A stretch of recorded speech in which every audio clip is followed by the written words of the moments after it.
Pernahkah saudara mendengar kata-kata gigi ganti gigi, mata ganti mata? Itu suatu hukum yang pernah dilakukan oleh bangsa Israel. Dan saat ini masih ada sisa-sisa hukum yang dilakukan oleh orang Israel. Misalnya, kalau orang yang di Gaza meluncurkan roket ke Israel, Israel membalasnya dengan menerbangkan pesawat mencari titik di mana roket itu diluncurkan dan dibom.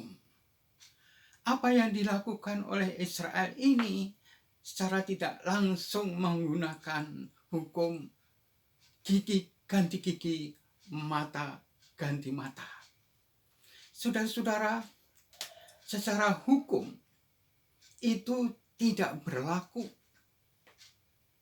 Namun kadang-kadang secara tidak sadar dan secara spontanitas orang melakukan hukum itu.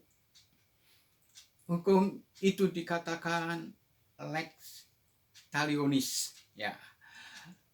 Lex talionis ini pada intinya hukum balas dendam.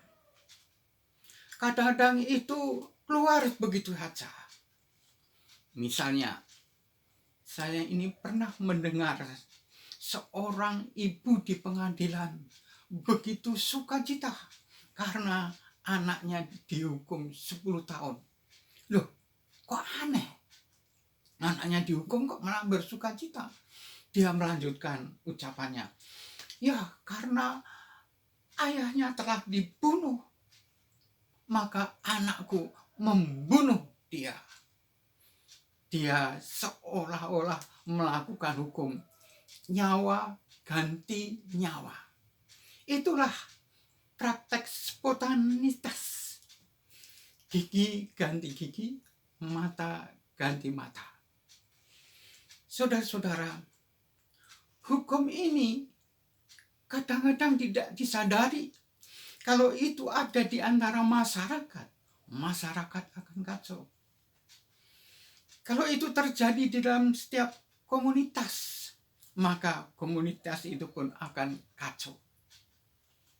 Dan ternyata itu masih terjadi meskipun secara hukum positif itu tidak boleh dilakukan.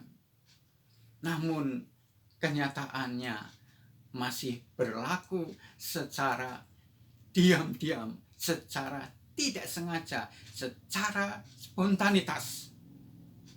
Maka dari itu, saudara-saudara, dari awal di dalam hati kita, jangan sampai kita menerapkan hukum balas dendam itu. Gigi ganti gigi, mata ganti mata.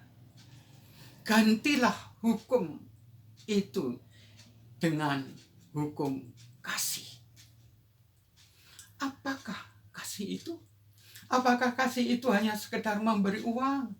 Ya, memberi uang itu bisa juga merupakan bentuk kasih, tapi belum tentu. Jadi apakah sebetulnya kasih itu? Kasih itu sabar. Kasih itu murah hati. Kasih itu tidak cemburu. Kasih itu tidak sombong. Kasih itu tidak hanya mementingkan diri sendiri. Kasih itu tidak bersukacita atas penderitaan orang lain. Kasih itu tidak menyimpan kesalahan orang lain. Itulah kasih. Deretan dari kata-kata kasih itu, saudara-saudara, bisa diringkas dalam satu kalimat yang mengatakan, lakukanlah apa yang orang lain ingin lakukan terhadap saudara. Contoh, kalau kita ingin orang lain tidak menfitnah saya, maka saya juga tidak akan menfitnah orang lain. Kalau kita ingin orang lain tidak menipu kepada saya pun tidak menipu, dan seterusnya, seterusnya. Oleh karena itu, biarlah kasih itu selalu ada di dalam hidup kita, sehingga kita berada di dalam kedamaian. Seandainya dunia ini mempraktikkan kasih, maka dunia ini akan semakin baik. Pitutur channel kali ini adalah berbuatlah kasih, maka dunia ini pun akan mengasihi saudara. Inilah pitutur kami, kiranya dapat memberikan wawasan yang lebih. Selamat tinggal, sampai bertemu kembali di lain kesempatan.